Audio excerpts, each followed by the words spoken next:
Our Father, who art in heaven, hallowed be thy name. Thy kingdom come, thy will be done on earth as it is in heaven.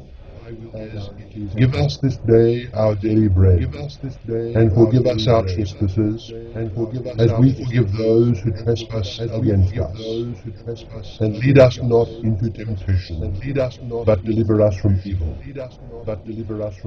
If you forgive others their transgressions, your heavenly Father will forgive you yours. But if you do not forgive others, neither will your Father forgive your transgressions.